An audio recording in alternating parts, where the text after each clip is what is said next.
one of our original ideas was we want to go into areas that are not interesting enough yet for the big companies. But as we grow them 2 to 3 years from now, we will make them interesting because they're not meaningful enough for big companies. Hi, I am Sophie Vaux, and this is the Rise and Play podcast. In the show, I sit down with influential thought leaders of the gaming industry to deconstruct how they create the best team and company cultures in order to create the best games. Every episode brings actionable insight to improve your leadership, self-awareness, and emotional management skills. Because becoming a better leader starts with becoming a better human. So, are you ready to unlock your full potential in life and business? Let's begin. Don't just see the future, know the future with today's sponsor, Thorsten. They make it easy to identify how your audiences and players actually play and what keeps them coming back for more. In a previous life, I used Thorsten Product Navigator for a game in soft launch and discovered that my audience was more complex than I thought. Instead of one homogeneous group, I was able to identify 2 unique personas, take a series of calculated risks in our game design, and strike a balance between the 2 groups. Our approach shifted from making a game for everyone to creating a personal experience for our most valuable players. And we were able to put our resources and time to good use and launch our game with a high level of confidence in its success. Visit go.thorsten.io/riseandplay, that's SOLSTEN, for a demo and receive 30% off your first Thorsten engagement crafted to your studio's needs. Learn why EA, Supercell, Wooga, and more use Thorsten to create the best human-centric gaming experiences possible. So hi everyone, welcome to another episode of Rise and Play today.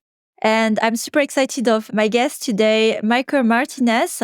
We've been in touch through the industry as well, and we have something going on called the LinkedIn indirect communication. So I've been following a lot the posts, the success, also the learning you've been sharing.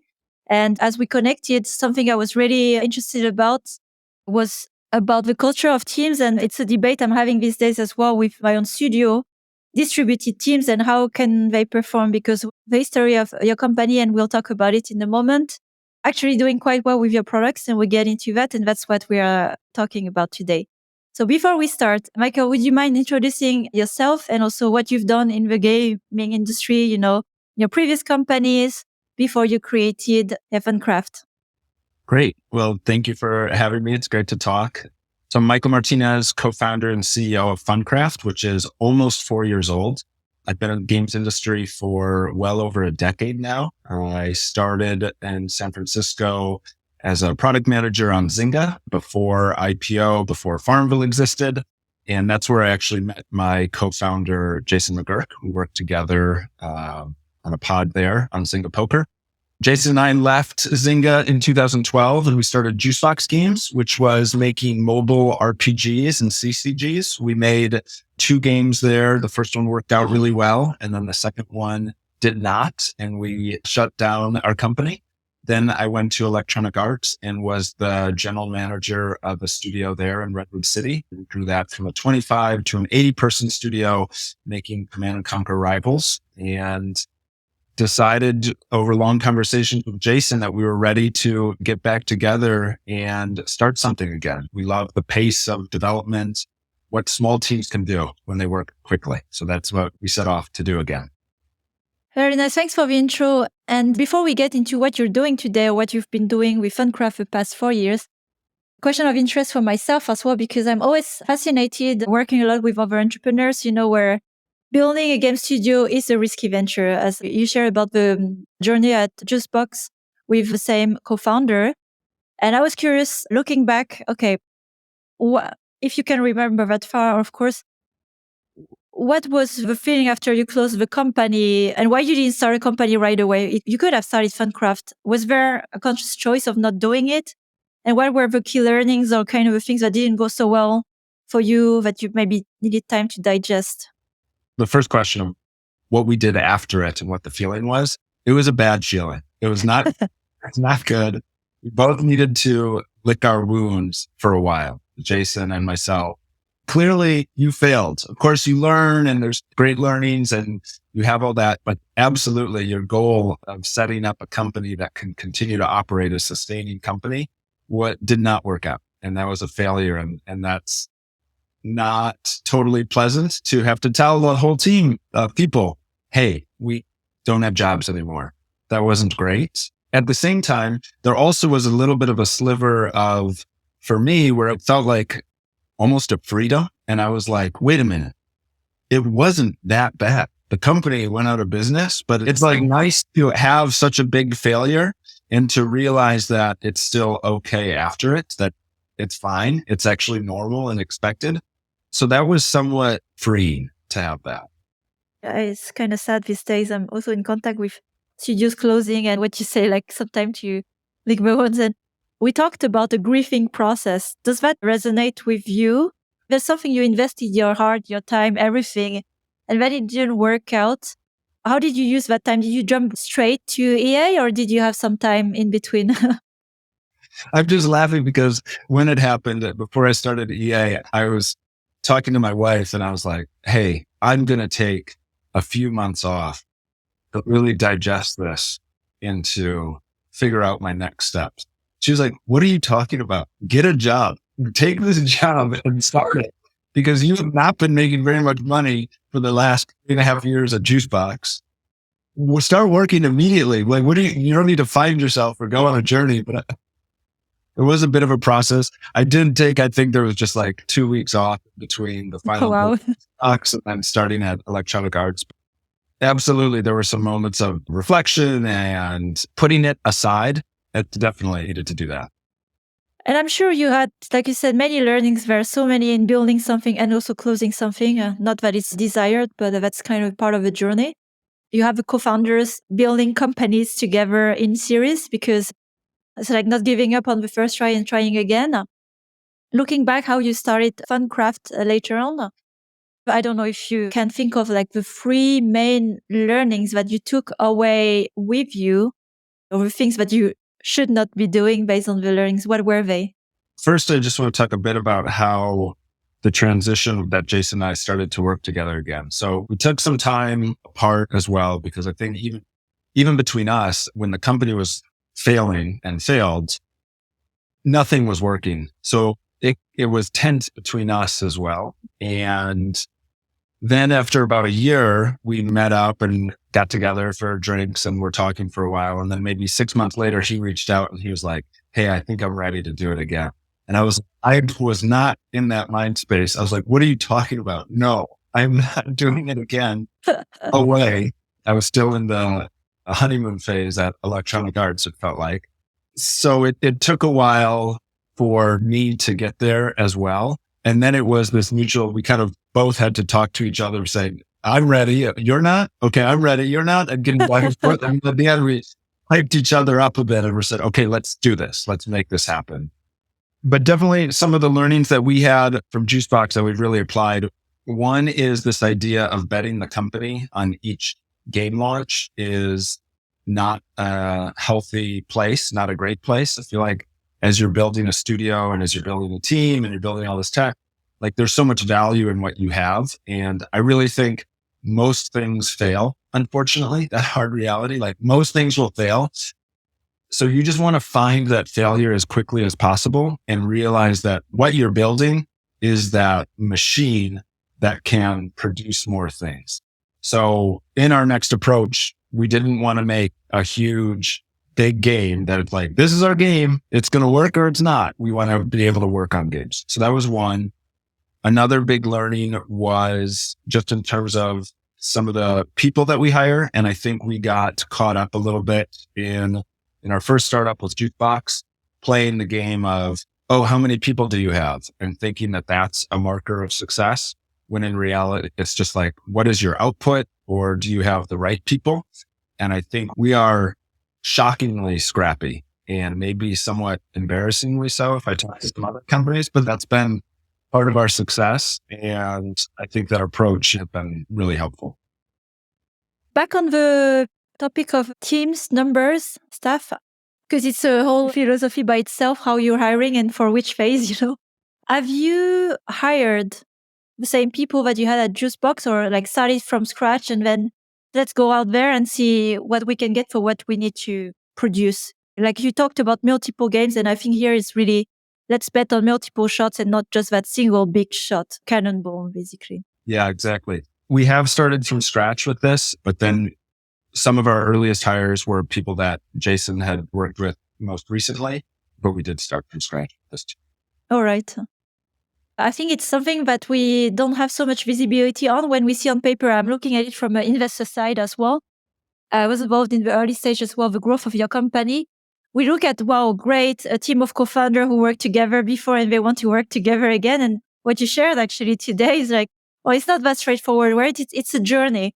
You have to grieve, you have to get over the breakup, which is basically what it is, and learn, mature, and it's basically grief. And I think this is important to acknowledge as well, because those things don't appear on the deck. It looks like it's a straight line. They were working greatly together and they built the second company. It's not something visible. Yeah, it's a process. Absolutely. Always the story of like a overnight success that took 10 years. It just feels like we're grinding, and it all feels like a continuation of what we started early on. Absolutely. Yes. So as you started the company, you started with that vision. I will read it here for our audience as well: making casual forever games that are daily rituals in our players' lives. How did you start the company? Did you start with that vision very clear, or it crystallized over time, or you wanted to build that engine of launching games, trying? With which step did you try at first? It's clear on the website, but we're really focused on word games right now, and daily ritual word games is what we call it. That has been over the last year and a half that we clarified our focus on word games. But it started from this idea of smaller games, like what games are quicker to make and core concepts that are straightforward, that have lower design risk as well. And the idea of how can we plus up these games by adding more live ops, more social. I was really inspired by Wordscapes and Toon Blast. Their simplicity of taking this game and making it so straightforward, especially how Pete changed the progression system of games. Just this giant play now button, I think, is really magical. So looking for games in the store that were doing solid, but not great business. And one in particular that I saw was Solitaire Grand Harvest, which of course, I forget who bought them, but Playrix or something like that. So it turns out that it's not as humble as I thought it was, but it just had this like beautiful, steady growth in a short amount of time with such a simple game. And we were trying to find those diamonds in the rough. Yeah. So it's important here to look back at the context of a casual market. So 2018, 2019. I remember at the time as well, I joined Voodoo, kind of with the same thinking and observation. It was quite saturated in those very sophisticated, elaborated games, where you have the whole package and it takes 3 years of production. You never see the end of it. And by the time you're out, you see your CPI is just not making it. So I could see as well a trend more with hyper casual, where they were really a pure form of a core gameplay, but you can still have the depth. I was really interested in exploring that further.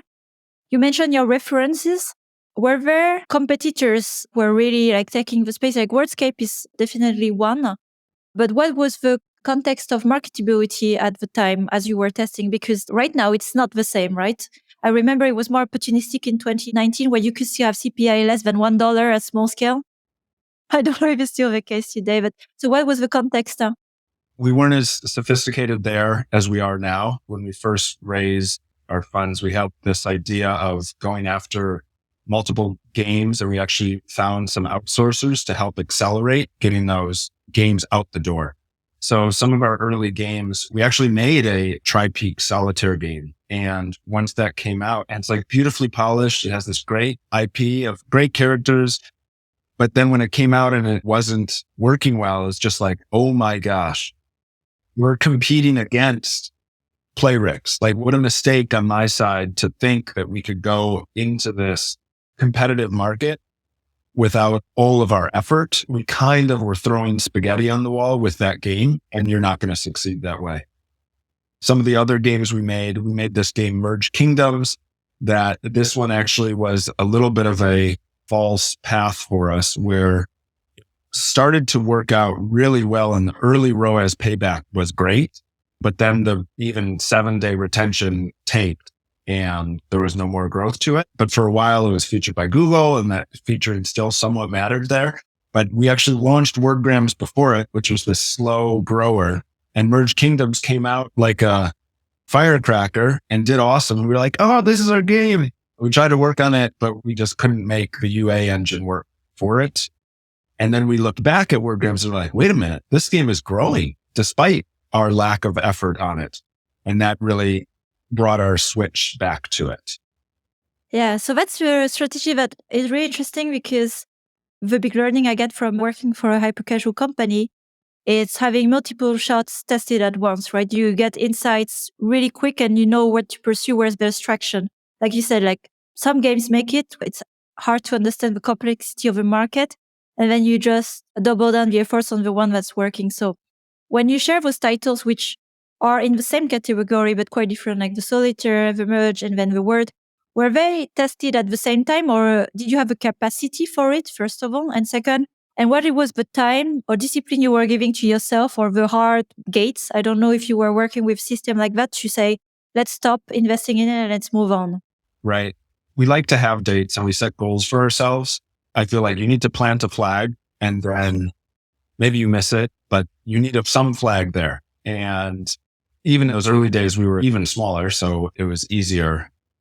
We get them out there, and then you learn about what you have to do, and hopefully you're making it easier for the next time around.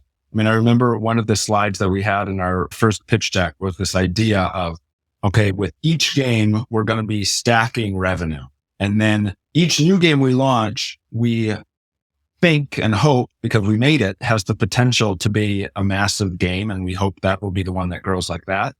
So that's very much with part of our pitch from the beginning. And I think the reality that we've seen is the games are either zero or meaningful. There's not a middle ground for us. I mean, we've launched one jigsaw puzzle game that I think has like less than 100 installs or something. And it's just, oh my gosh, we logged some traffic for it and the retention was so bad. And you're just, immediately, like there's no way you can turn it into a business. And it sucks because you spent time on it. But those games you just have to abandon really quickly. And that's okay. Yeah, I remember as well, in our studio, we were testing to market. When I say launch to market, it's like put something that is almost sometimes embarrassing, but hyper-casual mindset, and you check the numbers, marketability. And I remember part of a conversation on the team level is like, when bad is too bad, like you give the example, there's just bad, it's not worth the effort. And there's like, unsure, should we pursue the effort to try to not turn it around, but improve? Sometimes it works, sometimes it doesn't. So how did you approach that, of how many iterations you give to a product from the initial test? And is it more based on time, money spent on it, effort, number of iteration, or a feeling? What was your framework to make those decisions? Both on features and on games, we go through this process of, we're always evaluating what we think is the biggest impact now. And we always give ourselves the ability to reshuffle our priorities within reason. There have been a number of times during WordGram's first year where it was doing okay, but it would kind of plateau a little bit. And we would say, all right, maybe this isn't the game. Let's work on another one. And then we'd work on another game, and that game would be even worse. And then we'd say, oh gosh, okay, let's go back to WordGrams. And with our tail between our legs, we'd say, WordGrams, we always loved you. We're here for you. We'd try and grow it again, and we'd grow it. And then we'd go through that same thing again. When we'd hit a wall with WordGrams, we'd go try another game. And so that process has definitely happened a number of times with us. And we all want our games to be as good as Candy Crush or Royal Match or a cell game. But that's really, really hard to do. So it's like you have to invest in what you are capable of investing in and the best that your team is capable of doing. And for us, that's been word grams. What has been really pleasing, especially recently over the last 6 months, is we've gotten to this point where all of those improvements across all the dimensions, the game itself, the data analyst, user acquisition, ad monetization, like improvements in each little piece are starting to stack up, and the momentum seems to be building with it. Like we still are able to grow, even at that we're at the biggest volume we've ever been at, that we're growing at 10%, 20% a month sometimes. I've followed the progression and growth of the product, and given the context and the only thing you have control over is really growing your product, the performance of it, and you do your best against the market. What I've seen, at least the successful products, there's a certain persistence in some direction and understanding really the audience, building with the audience. So you build like where you're best in your own category, right? Where you have an audience like into the social, I guess, and word core gameplay. But okay, this is a game I want to go to because it really gets me. So finding that takes time and many trial and errors. Yeah. I mean, we started to grow this game, and one of our original ideas was we wanted to go, when we started the company, is we want to go into areas that are not interesting enough yet for the big companies. But as we grow them 2 to 3 years from now, we will make them interesting because they're not meaningful enough for big companies. And I think that's what's challenging as well. And I certainly experienced this at EA. Like, obviously, when you're at a bigger company, the bar for success is so high and it's so daunting of what you have to get to launch a new title to move the needle. And I'm sure you experienced this at Voodoo, where it's like the level of success that you need is really hard to get to out of the gates. Really, really hard. But when you see a game like Grand Harvest, like steadily grow there, it's possible. And that's what we're trying to do. I mean, I'm interested for you. I'm sure you've experienced that. At Voodoo, I remember that it was like Plantopia.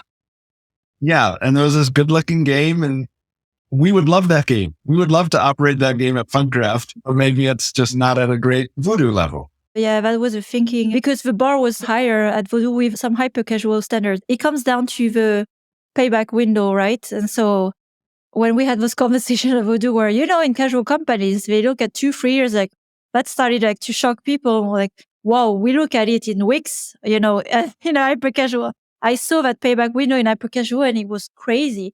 So getting into casual for a hyper casual company, already looking at 10 months, he was feeling a little uncomfortable already. And for us, he was like, okay, doable, but it's a challenge. And the way we built the game initially was in the casual framework. And then when we tried to stretch it to fit like kind of that payback window, this is where it started like to stretch really too much. We acknowledged at the end of the day, even with my team, when we had to kill the product, we said, this is probably a game that many other companies would have loved to have and operate and grow because it was growing, but it's not the one for Voodoo with the pace and the growth expected. And that made it kind of more acceptable for the team. Like we did well, but sometimes, there are things like economical expectations that are out of your control, right? Depends on which environment you are. I will say this not in a reducing way, but smaller fishes makes totally sense for many startups that are more nimble, lean, have independence and freedom, because the challenge of bigger companies these days is to launch products and innovate. And what happens in the ecosystem, as you may have seen, they acquire the companies who are capable of growing a product. So it makes a lot of sense as well. If you start a company independent, don't try to compete in the big pond with the big fish. You don't even have like the structure data. And this is something I wanted to ask. How do you operate your live games as you try multiple titles, and also the growth and UA? Do you have this internally, or do you work with a lot of outsourcers or third-party services? So we're a very small team. We have 12 people full-time distributed around the world, 4 in the US, 1 in Canada, 1 in Spain, 4 in Argentina, and a few more around the world as well. 4 engineers. So we're small, and we're able to do a lot. And I'm so pleased that we're able to do that with our team. And I think our team really enjoys it as well, how much control and independence they have. So the live operation that's head by our amazing head of product, and they're just great. I mean, we're running experiments all the time, and their team just really does the work. and they're all on top of it, and people are raising issues that they see, fixing things. I think everyone feels a lot of ownership. So I'm so grateful for the team that we have.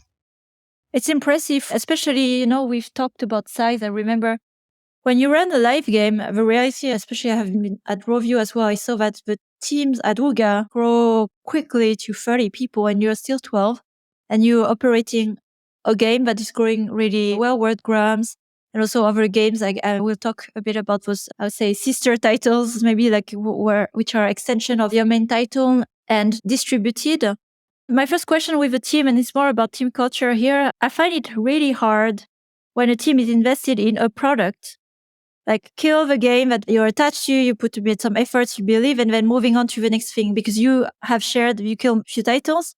Sometimes you leave aside Wargrams and come back to it and try something new. How do you have a team that can follow that and adjust to this quickly, I guess, without getting emotionally attached to one game, which I find it really hard. Yeah. I think it comes to the people that we have are pretty senior and have been in the industry for a while. One of the core values is listen, and this idea that you listen to the data and listen to the players. And if something goes wrong with a game or a feature, we want to try it. But if it doesn't work out, we listen to that and we don't argue with it or feel bad about it. It's just like, okay, cool. We learned that. We found that out and we do move on. So I think it's really important to have thick skin and not take it personally. There's this idea of focus and how valuable that is, of course, with all companies and teams. And we try to keep ourselves focused, but we still make mistakes. Like early on, we got the Hello Kitty license. Wow. Hilariously, when we got the paperwork, there was another game studio listed. So they're just giving it to everyone. It wasn't like we were that special, but we made a Hello Kitty game and then we had a second game that maybe we were going to make. And we were trying to get it out the door, the second game, even though we had somewhat low expectations. And then Sanrio told us no. And I was so relieved that they said no for us rather than us have to work on this. It probably would have been another 4 months. It's an engineer's time, dragging his attention, just taking a little bit of mind space from everyone. So I think it was so good to focus, but it's really hard to do as well. Really, really hard when you're working on features or working on setting the priorities as the head of the studio.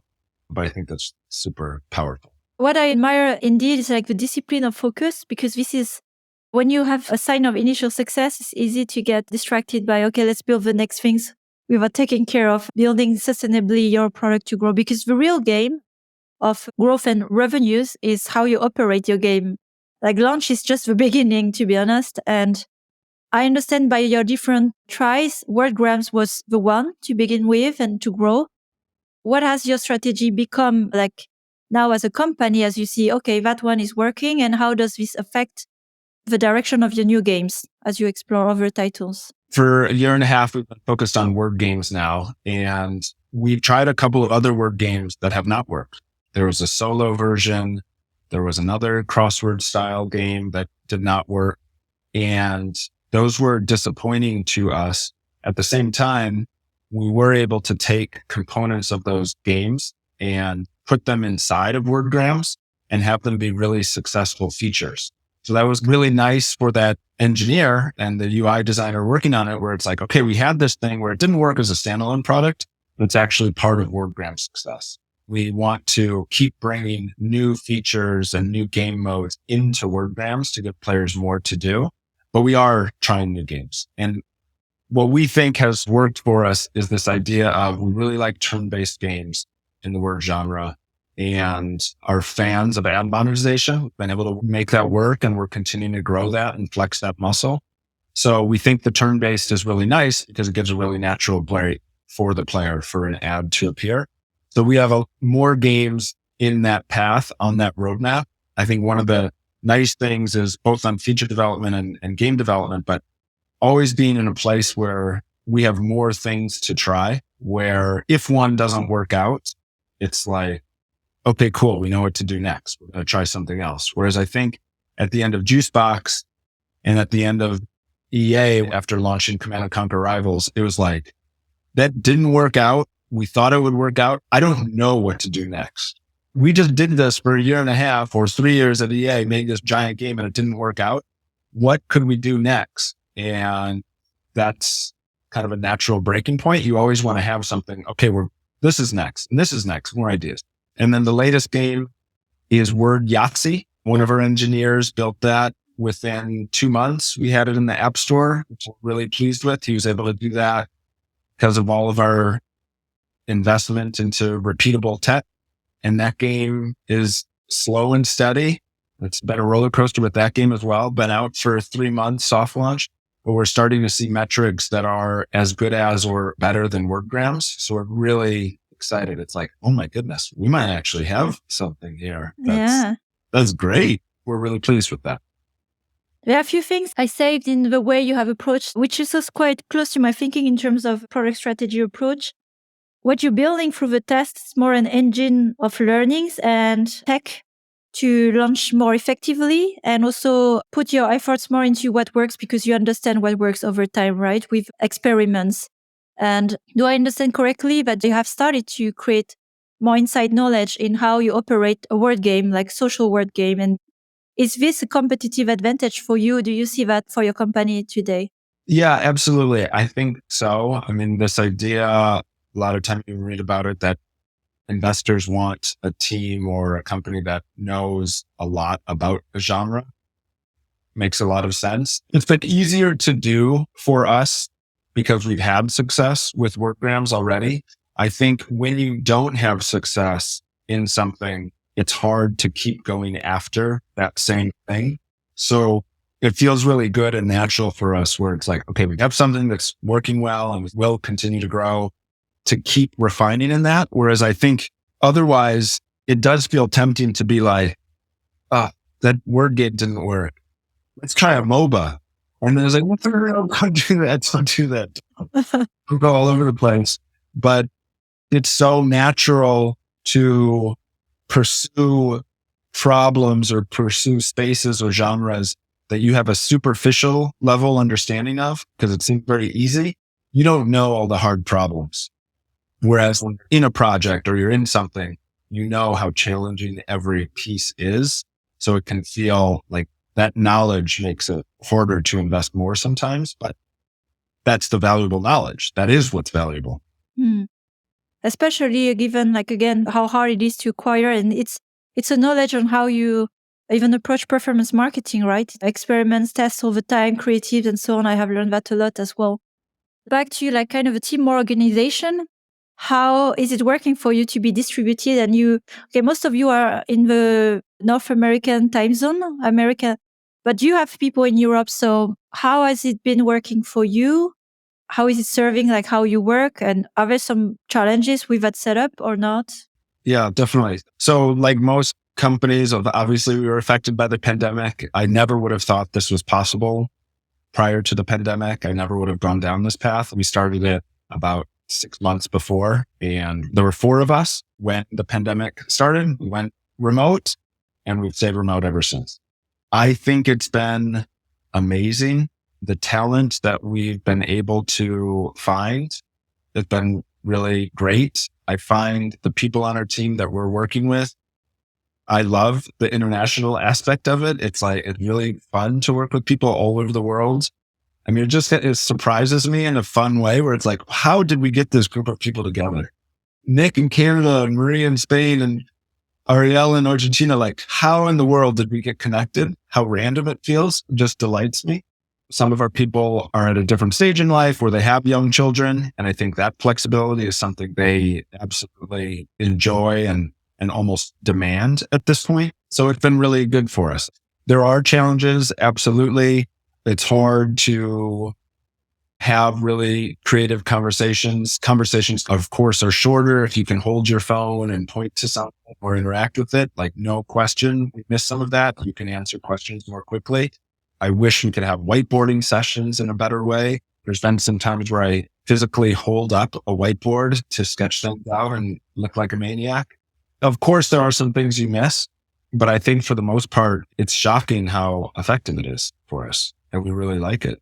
And it's great to see examples of when it works, Because I think it's a debate these days where even we think for ourselves in our studio, going back to work, is this the only way? I think it depends on what you're doing, how you're working, the people you're hiring, and the focus and the culture. So I like to give cases, examples of not extremes, but, there's a place for everyone here and several ways of working. Yeah. Even for me personally, like there are things that I love about it personally and also things that I miss about it personally. I would love if we had an office 10 minutes away from me that we could go to and everyone would be there. That would be amazing. That would be so nice. Like, I don't like working in this room all the time. It's not great.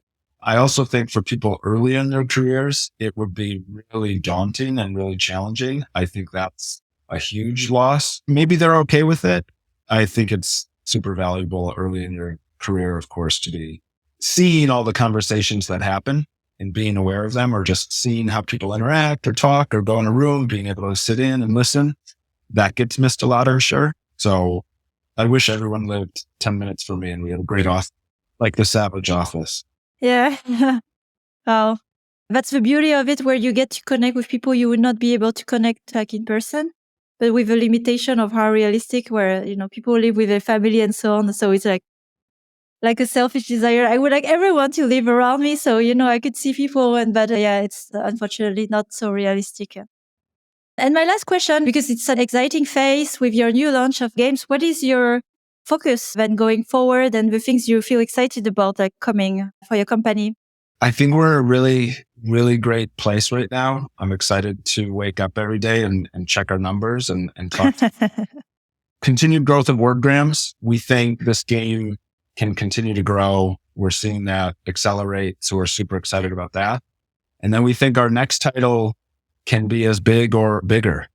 What's nice about it is the numbers are good and there's so many more optimizations that we have to do. So given all that we've learned in wordgram, all of these systems, all of these features, we're going to try them all in this new game. And not all of them will work because the game's a little bit different, but a lot of them will. So that's super exciting.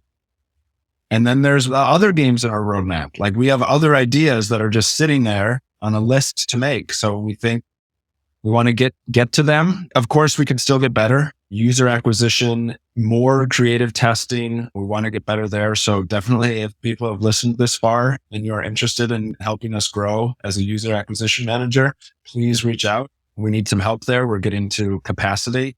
So that's the challenge for us, to make these things smoother, more repeatable process. I'll make sure to pass the word. I think this is definitely a game of UA and performance marketing, which is with the whole privacy change and so on has become harder. But you are in a good side of a problem where you have a game that is also very accessible and where you don't have to go in crazy hardcore targeting, and also like relying on ad monetization, which is closer also a bit to hyper casual, but a different conversation, CPMs. And I've been also in this conversation is like, wow, everything looks so dark in the future. But like we said, like product growth is the thing that you have at the end of the day, and audience really engage in your game. This has value and this will survive the turbulence of the market. Well, thanks a lot, Michael, for the conversation today. I feel excitement personally listening to you because I'm not working closely to a product these days, but having this conversation like kind of ignites again my product mind. And so I feel your excitement and I feel excited about your future, your growth and your games. They're super cool. I like the focus as well on the word categories, or what I would call like more like light casual games, but with a depth. So good luck with the growth, and I'll pass the word as well to friends in UA to help you grow.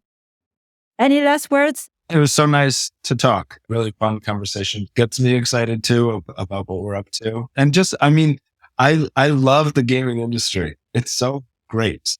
I love it. Yeah, we are very fortunate to work with passion and business. It's a rare thing to have in the work. Well, thanks, Michael, and take care. Thanks for listening to this latest episode of the Rise and Play podcast. I am trying to grow a community of conscious leaders across the industry and beyond. So if you want to join this movement, please share the podcast with other conscious leaders, because we have so much more we can learn from each other. Also, please don't forget to follow the show so you don't miss out on future content. Every episode is packed with actionable insights that will help you improve your leadership skills now. And if you are interested in learning more on the topics that we discussed today, you can find more insights on riseandplay.io, and there you will also find my free masterclass on conscious leadership. So have a great week, and until the next time,